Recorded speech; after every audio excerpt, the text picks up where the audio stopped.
యెహెజ్కేలు 28వ అధ్యాయము. మరియు యెహోవా వాక్కు నాకు ప్రత్యక్షమై ఈలాగు సెలవిచ్చెను. నరపుత్రుడా, తూరు అధిపతితో ఈలాగు ప్రకటింపుము.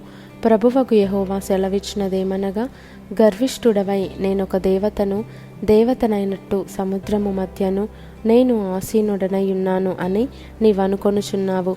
నీవు దేవుడవు కాక మానవుడవయుండియు దేవునికి తగినంత అభిప్రాయము కలిగి ఉన్నావు.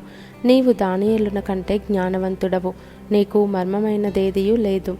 నీ జ్ఞానము చేతను నీ వివేకము చేతను ఐశ్వర్యము నొందితివి.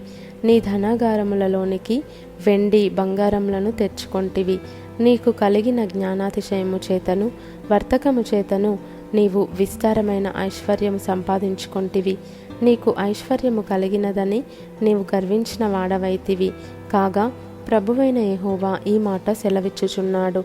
దేవునికి తగినంత అభిప్రాయము కలిగి ఉన్నవాడా, ఆలకించుము. నేను పరదేశులను అన్యజనులలో క్రూరులను నీ మీదికి రప్పించుచున్నాను. వారు నీ జ్ఞానశోభను చెరుపుటకై తమ ఖడ్గములను ఒరదీసి నీ సౌందర్యమును నీచపరతురు. నిన్ను పాతాళంలో పడవేతురు. సముద్రంలో మునిగి చచ్చిన వారి వలనే నీవు చత్తువు. నేను దేవుడనని నిన్ను చంపువాని ఎదుట నీవు చెప్పుదువా? నిన్ను చంపువాని చేతిలో నీవు మానవుడవే కాని దేవుడవు కావు గదా. సున్నతి లేని వారు చంపబడు రీతిగా నీవు పరదేశుల చేత చత్తువు. నేనే మాట ఇచ్చి ఉన్నాను. ఇదే ప్రభువగు యెహోవా వాక్కు. మరియు యెహోవా వాక్కు నాకు ప్రత్యక్షమై ఈలాగు సెలవిచ్చెను. నరపుత్రుడా, తూరు రాజును గూర్చి అంగలార్పు వచనమెత్తి ఈలాగు ప్రకటింపుము. ప్రభువైన యెహోవా సెలవిచ్చినదేమనగా, పూర్ణ జ్ఞానమును సంపూర్ణ సౌందర్యమును గల కట్టడమునకు మాదిరివి దేవుని తోటయగు ఏదెనులో నీవుంటివి.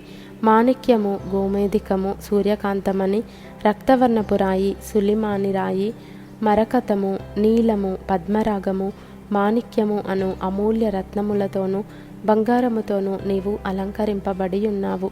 నీవు నియమింపబడిన దినమున పిల్లన గ్రోవులు వాయించువారును నీకు సిద్ధమైరి. అభిషేకము నొందిన కెరూబువై యొక్క ఆశ్రయముగా నీవుంటివి. అందుకే నేను నిన్ను నియమించితిని. దేవునికి ప్రతిష్ఠింపబడిన పర్వతము మీద నీవుంటివి. కాలుచున్న రాళ్ల మధ్యను నీవు సంచరించుచుంటివి. నీవు నియమింపబడిన దినము మొదలుకొని పాపము నీ యందు కనబడు వరకు ప్రవర్తన విషయములో నీవు యథార్థవంతుడవుగా ఉంటివి. అయితే నీకు కలిగిన విస్తారమైన వర్తకము చేత లోపల నీవు అన్యాయము పెంచుకొని పాపము చేయుచు వచ్చితివి గనుక దేవుని పర్వతము మీద నీవుండకుండా నేను నిన్ను అపవిత్రపరిచితిని. ఆశ్రయముగా ఉన్న కెరూబు కాలుచున్న రాళ్ల మధ్యను నీవికను సంచరింపవు. నిన్ను నాశనము చేసితిని. నీ సౌందర్యము చూచుకొని నీవు గర్వించిన వాడవై నీ తేజస్సు చూచుకొని నీ జ్ఞానమును చేర్పుకొంటివి. కావున నేను నిన్ను నేలను పడవేసెదను.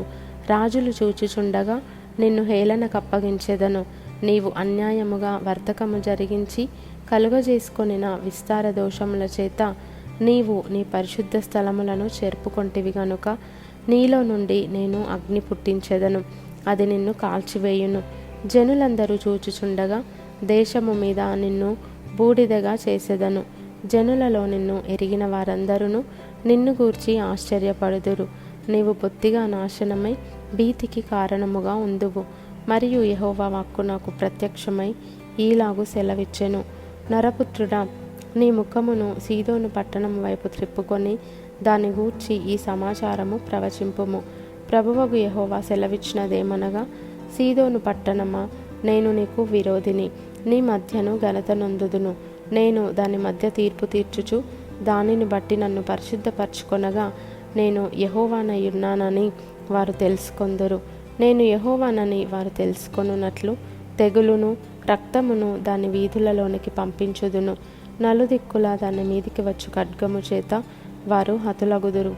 నేను ప్రభువగు యెహోవానని ఇశ్రాయేలీయులు తెలుసుకొనున్నట్లు వారి చుట్టూ నుండి వారిని తిరస్కరించుచు వచ్చిన వారిలో ఎవరునూ ఇక వారికి గుచ్చుకొను ముండ్లుగానైనను నొప్పించు కంపగానైనను ఉండరు.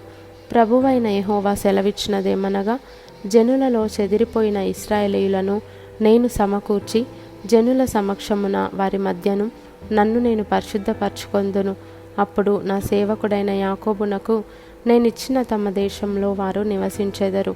వారు అందులో నిర్భయముగా నివసించి ఇండ్లు కట్టుకొని ద్రాక్ష తోటలు నాటుకొందురు. వారి చుట్టూ ఉండి వారిని తిరస్కరించుచు వచ్చిన వారికందరికీ నేను శిక్ష విధించిన తరువాత వారు నిర్భయముగా నివసించు కాలమున నేను తమ దేవుడైన యెహోవానై ఉన్నానని వారు తెలుసుకొందురు.